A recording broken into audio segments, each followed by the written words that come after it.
amis du livre, amoureux de la lecture, surtout de la lecture apprivoisée, tous les rats de la bibliothèque, qu'elle soit numérique ou en papier, la bibliothèque physique, nous vous retrouvons en cette année nouvelle 2020 avec un nouveau livre qui vient d'être lancé sur le marché, du livre congolais africain, pourquoi pas mondial. Congolais, esclaves d'Afrique.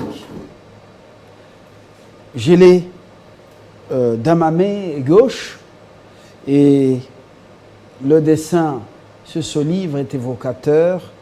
Le réalisateur vous le démontre. Son auteur est avec nous sur ce plateau. Mwangu Inena Deo. Bienvenue. Merci. C'est votre tout premier livre, votre bébé.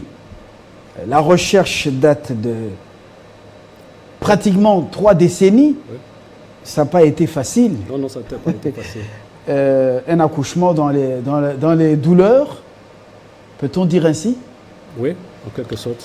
Et voilà, c'est pas facile pour un homme qui n'a pas fait justement ni la philosophie ni les lettres. Loin de là. Vous êtes du centre du pays de Chikapa, mais vous avez traversé, fait une longue distance pour aller vous intégrer au Congo central, chez les Bantandous. C'est bien compris, le message est passé. Voilà, où vous êtes né pour la 2e fois, au Congo central, chez les Bantandous. Vous êtes un gradué en sciences commerciales, option marketing, et option marketing de l'Institut supérieur de commerce de Kinshasa, IEC. Vous êtes engagé à l'Office congolais de contrôle, OCC, direction provinciale du Congo central, agence de Lukala. Nous sommes dans ce qu'on appelle Cataracte, le district de Cataracte, où vous avez occupé successivement les fonctions de chef de bureau, certification des produits, chef de section, cimenterie et actuellement chef de bureau, production locale. Voilà tout ce que nous pouvons dire sur vous. Mais Mwangu, ce nom rappelle un certain Maker Mwangu.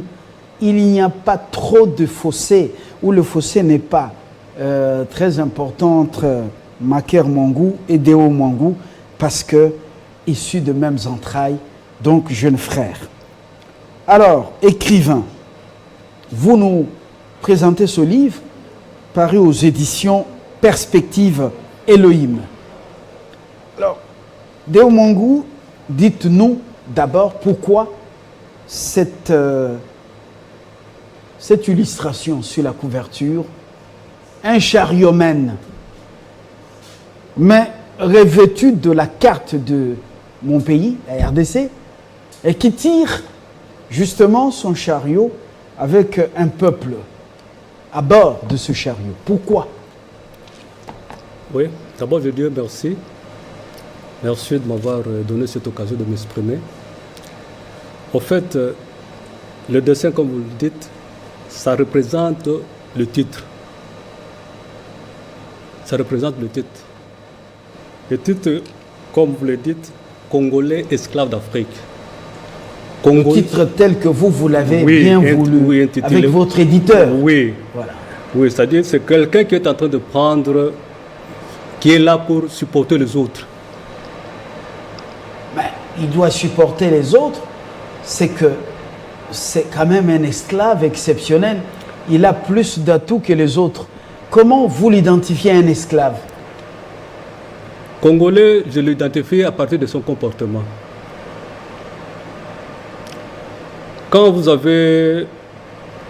C'est un document qui date de longtemps. Vous avez dit 3 décennies, ça veut dire 30 ans. J'ai mené mes recherches, j'ai découvert quelque part que le Congolais était un esclave.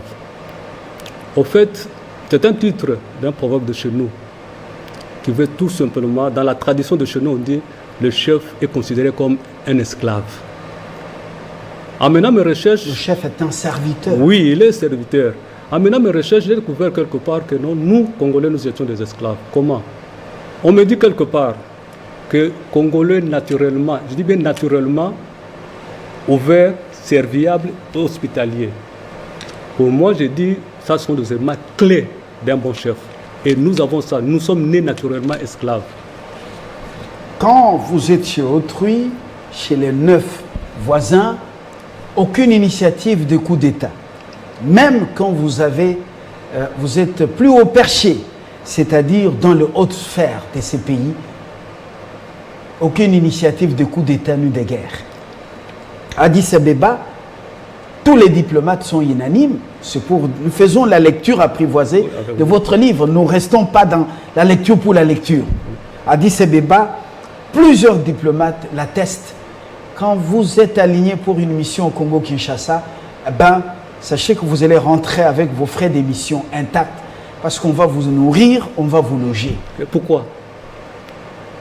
Peut-être l'orgueil humain du Congolais. Moi, je dirais ainsi. Non, pas seulement ça. C'est parce que nous nous considérons au-dessus de tous ces gens-là. Nous nous considérons au-dessus de tous ces gens-là, ce peuple africain qui vient ici, que ce soit européen, tout ça. Nous sommes au-dessus plutôt. Allez-y un peu comprendre. On vient d'assassiner le président Laurent Désiré Kabila en 2001. Un sommet se tient à Yaoundé, sommet France-Afrique. Le président Amani Toumani Touré, il dit quoi? Il dit que si on ne ramenait pas la paix au Congo, rien ne se fera en Afrique. Pourquoi seulement le Congo? C'est parce que nous avons cette responsabilité-là de diriger le monde. Moi, je me dis aujourd'hui que le Congolais esclave d'Afrique, il n'est pas seulement d'Afrique, mais il est du monde. Pourquoi? Pourquoi? C'est la question. Oui, mais pourquoi? C'est simple à comprendre. Qui caresse les esprits des lecteurs. Vous allez me demander pourquoi, mais aujourd'hui, avec tout ce qui se passe autour du Congo, c'est facile à comprendre.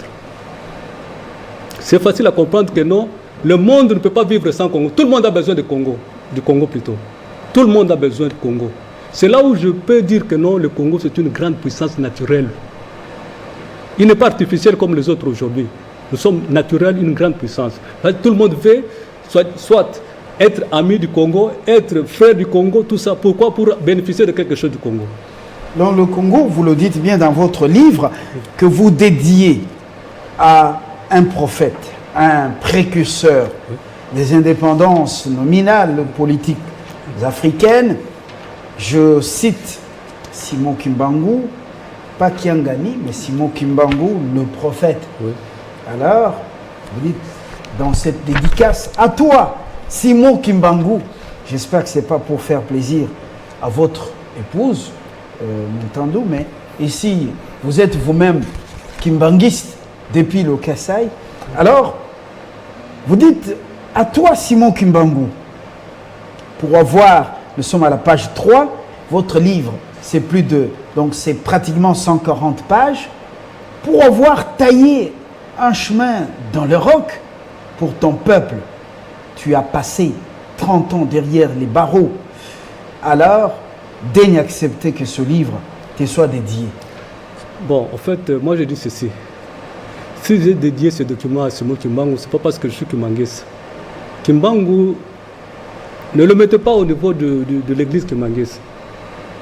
C'est Kimbangu qui a réveillé la conscience de ce peuple. Donc quelque part, moi je l'appelle comme étant un papa de ce pays. C'est comme un éclaireur, un guide pour nous les Congolais. Donc c'est dans ce sens-là que je lui ai dédié ce document. Mais il a commencé ce combat en 1920. Avant les jeunes leaders africains, avec les Kwame Nkrumah et les autres, tout ça. Mais qui a éveillé les consciences du peuple africain. Alors pourquoi vous les limitez à la RDC? Mais lui, il est Congolais. Il est Congolais. C'est un avantage pour nous. Mais il parlait au nom de la race dite noire. Oui, bien sûr. Mais moi, je dis d'abord, il est Congolais. Moi, je le prends dans ce contexte-là, en tant que Congolais. Alors, votre livre est reparti en 3 chapitres. Oui. Le premier, le Congo démocratique, berceau de l'humanité. Vous créez là un autre concept au lieu de parler de l'Afrique, berceau de l'humanité. Chapitre 2, les Congolais et le Congo convoité. Enfin, le 3e chapitre, les Congolais interpellés. Alors, nous allons y aller graduellement, étape par étape. D'abord, le chapitre 1er. Le Congo démocratique, berceau de l'humanité. Et vous voulez démontrer d'abord, l'Afrique. Vous parlez de l'Afrique. Mais ce qui est important pour nous dans cette lecture apprivoisée, vous parlez de l'hydrographie de l'Afrique. On vous donne maintenant la parole comme géniteur de ce livre pour nous en parler. Merci. J'ai deux éléments avec moi ici. J'ai l'Afrique hydrographique et j'ai la Bible de l'autre côté. Quand vous prenez l'Afrique hydrographique, on nous a appris ça... Au niveau des eaux. Oui, on nous a appris ça depuis l'école secondaire, que l'Afrique avait 4 grands fleuves. L'Afrique avait 4 grands fleuves. Nous avons le fleuve Nil, il y a le fleuve Congo, il y a le fleuve Niger et puis le fleuve Zambèze. Quand vous prenez ce fleuve, vous remarquerez que presque tous les fleuves prennent leur source au Congo. Presque. Peut-être le Niger. Mais le reste, en tout cas, ça prend leur source au Congo. Comment ça? Oui. Oui. Et quand vous prenez la Bible, ce qui a été décrit dans le jardin d'Éden que Dieu a créé, qu'est-ce que la Bible nous dit? Ici, je vous donne le passage du livre de Genèse. Genèse chapitre 2, versets 10 à 14. Qu'est-ce qu'on me dit là-bas? Un fleuve prenait sa source au pays d'Éden et irriguait le jardin de là, il se divisait en 4 bras. Les premiers étaient les Pichons, il fait le tour du pays de Havila. Dans ce pays, on trouve de l'or, un or de qualité. Ainsi, le résume parfumé de Belgium et la pierre précieuse de Caroline. Les seconds bras du fleuve étaient le Pichon qui fait le tour du pays des Couches. Le troisième était le Tigre qui coule à l'est de la ville d'Assor. Enfin, le quatrième était l'Euphrate. L'Afrique hydrographique nous renseigne ça. Quand vous prenez, comme je l'ai dit, vous remarquerez que l'Afrique hydrographique, presque toutes ces fleuves prennent ces sources. Les premiers du Congo. Oui. D'abord, les descriptions de la Bible. Oui. Le premier fleuve, qu'est-ce qu'il dit? Il fait le tour du pays d'Avila. Prenez le fleuve Congo. De là-bas jusqu'au Congo central. Ça fait le tour du pays. Quand vous prenez le deuxième fleuve, le Nil, vous remarquez aussi que ça fait le tour de ce pays. Donc vous voyez qu'il y a une convergence dans cette histoire. La Bible décrit presque la même chose et l'Afrique hydrographique nous dit aussi la même chose. Je vois donc Carly là qui est en train de faire défiler un texte important. Merci beaucoup parce que nous parlons de l'Afrique hydrographique. Oui. Alors vous dites à la page 24, fleuve de l'Afrique équatoriale, vous parlez du fleuve Congo. Oui. D'abord, je ne veux pas faire la lecture pour la lecture. Vous dites que ce fleuve est aussi la source du fleuve, l'une des sources du fleuve Nil. Et nous allons dans les relations diplomatiques, les conflits entre l'Éthiopie et l'Égypte, dans la construction du grand barrage ou du barrage sur le Nil bleu, la construction en Éthiopie, eh bien, le Congo se présente comme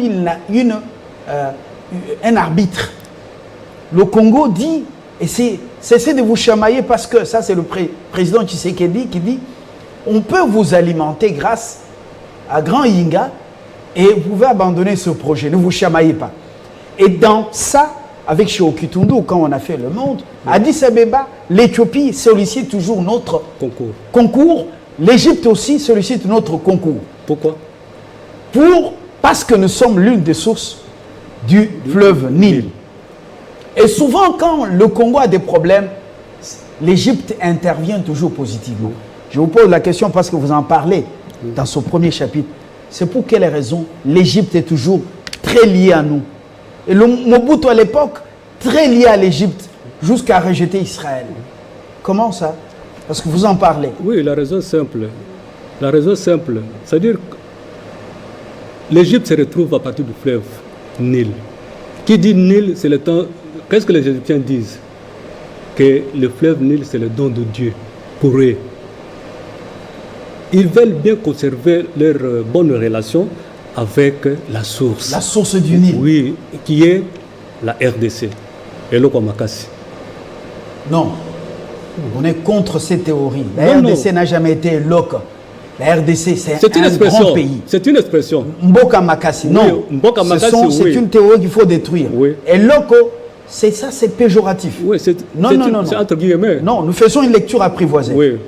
Dites RDC, Mboka Makassi. Mboka Makassi, oui. Merci beaucoup. Oui, merci. Alors, nous continuons dans cette lecture. Vous dites qu'on n'est pas seulement la source du Nil, on est aussi la source de l'autre fleuve. Zambèze, du côté de Lubumbashi. Comment ça? Est-ce que c'est attesté? Prenez la carte hydrographique, regardez la source même de ce fleuve, vous remarquez que non, quelque part ça vient de la RDC. Et le fleuve Niger? Bon, là, non, là je n'ai pas vraiment de précision, mais j'ai mené mes recherches, je n'ai pas découvert quelque part que ça vient du Congo. Là, non. Mais au moins, les trois là, en tout cas, prennent leur source au Congo. C'est ce qui fait la force. Même la description biblique et la description hydrographique, ça c'est vraiment, ça se marie. Et voilà. Mais vous ne vous arrêtez pas là. Donc c'est pour ceux qui veulent lire, c'est jusqu'à la page pratiquement 36 que vous parlez de cette situation hydrographique. Oui. Donc, même le Tchadien Idriss Déby, il veut prendre notre eau, l'eau du fleuve ou l'eau de l'Obangui par la force. C'est ça, c'est là où je vous ai dit que non, le Congo, c'est le pays le plus convoité du monde. Et ce n'est pas un fait d'hasard. Et Dieu aussi, la nature n'a pas fait histoire au hasard pour nous donner tout ça. Aujourd'hui, on est en train de mettre le monde devant un fait accompli. Donc, ils doivent recourir au Congo. À la page 28, vous parlez du sous-sol de l'Afrique. Oui. Et vous évoquez l'Éternel qui planta un jardin en Éden, oui, et demanda à l'homme et la femme de la cultiver et de la garder. Dites-nous concrètement ici, vous faites allusion à quoi? Je fais allusion... Quelle similitude? Le jardin d'Éden est invisible maintenant. Quand on décrit sa situation géographique, eh bien, on ne parle pas du Congo encore. Oui, mais moi, je prends maintenant au niveau du sous-sol.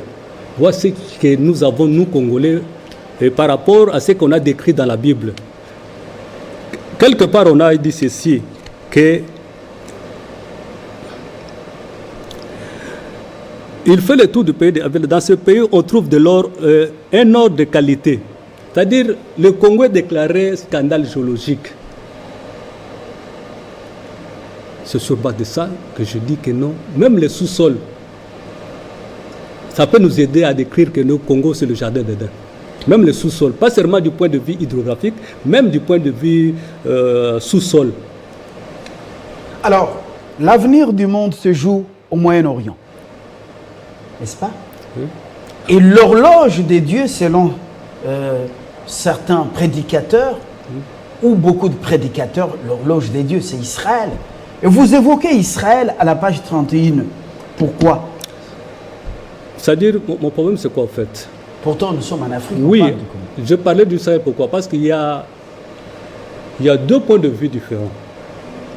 Il y a ceux qui considèrent l'Afrique comme personne du matin du point de vue scientifique, et il y a ceux qui considèrent l'Asie comme personne de l'humanité du point de vue religieux. Mais quand vous prenez l'Israël, que ce soit du point de vue hydrographique, que ce soit du point de vue sous-sol, vous remarquez que le ciel ne représente absolument rien. Rien, alors rien. Et là, vous évoquez toujours à la page, donc encore à la page 34, je vois ici vous parlez de la Turquie. Oui. Pourquoi vous évoquez la Turquie dans votre livre? Parce qu'actuellement, le fleuve Euphrate et Tigre, ça se trouve en Égypte, non? Oui. Et en Turquie. En Turquie. Oui. Oui. Et je fais allusion pour faire un peu une comparaison avec ce que nous avons en Afrique. Mais vous remarquerez que quand je menais des recherches, vous trouverez qu'il n'y a rien là-bas. Que ce soit du point de vue hydrographique, que ce soit du point de vue... Parce que d'abord l'Asie, il faut l'exclure. Pourquoi? Moi, je dis l'Asie et la Turquie plutôt, il est à cheval entre deux continents. Il y a l'Europe et l'Asie. Or, l'Europe, c'est l'Europe qui est venue nous dire que c'était l'Afrique qui est le berceau de l'humanité. Donc, quelque part, moi, du point de vue là, je l'inscris, il n'est pas vraiment le berceau de l'humanité. Pays des potentialités immenses à la page 46, vous continuez à évoquer ce que ce pays représente. Véritable scandale, ça épate le monde.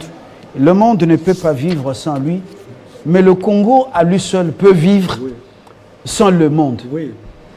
Vous attestez ça? Oui, dans un monde où l'autarcie n'existe plus?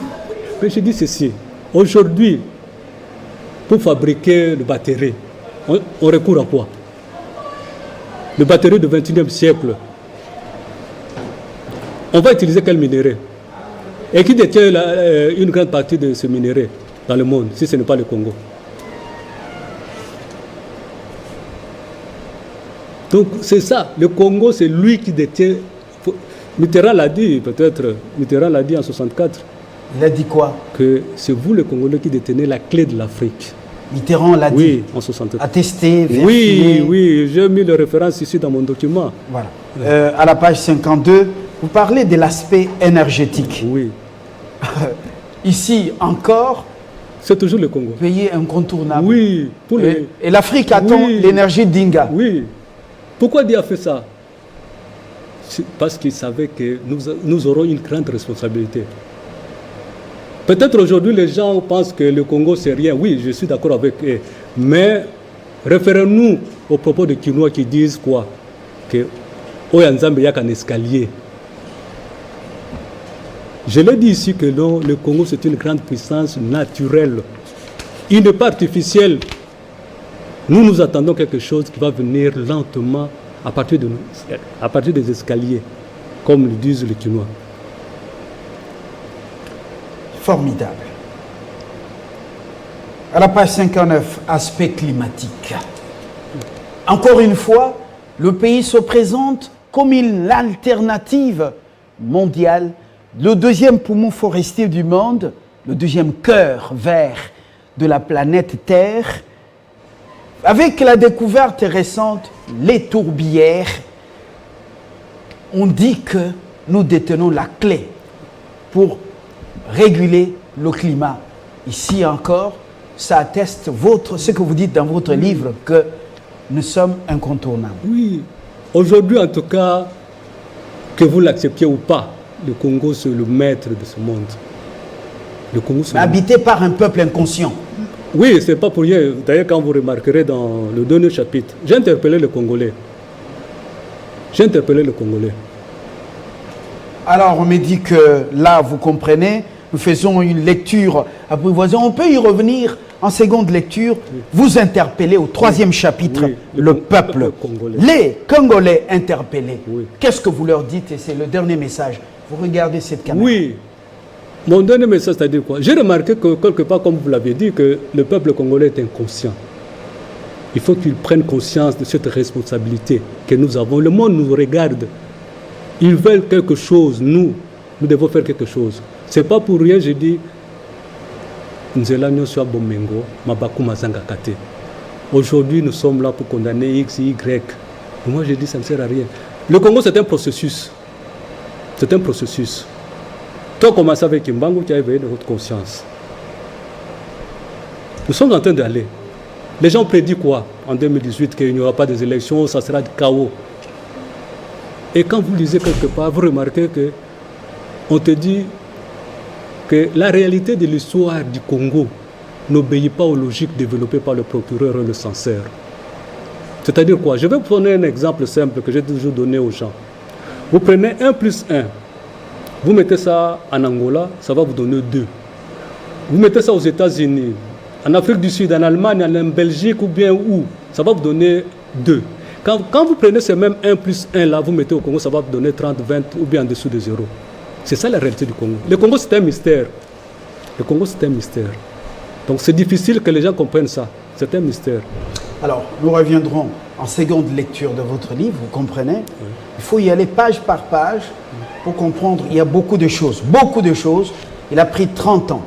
pour arriver à vous produire moins de 200 pages. Alors, il y a beaucoup de choses, une bibliographie riche. Je vous le recommande. On peut le trouver où, votre livre? Bon, qui me contacte? Donnez votre numéro? Je peux le donner? Oui. 081 50 49 733. Vous pouvez reprendre?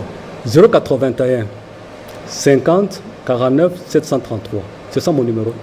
Vous pouvez aussi, si vous ne l'avez pas maîtrisé, nous contacter et vous renvoyer.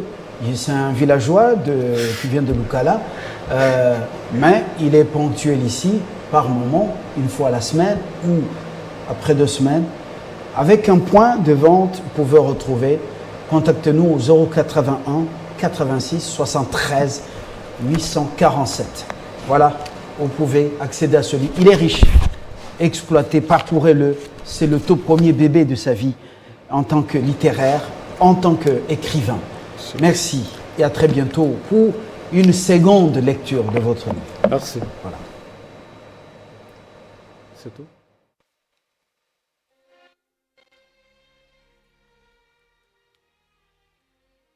Voilà, on a fini. Merci.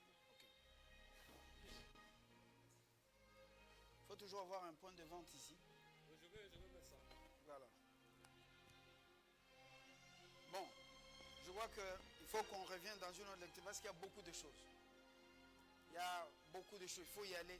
Vous le comprenez, il faut y aller page par page. Ah, mais ça c'est le Québec. Ouais. Avec ça, c'est déjà... Ouais, ouais. Ça c'est mais pour donner un peu.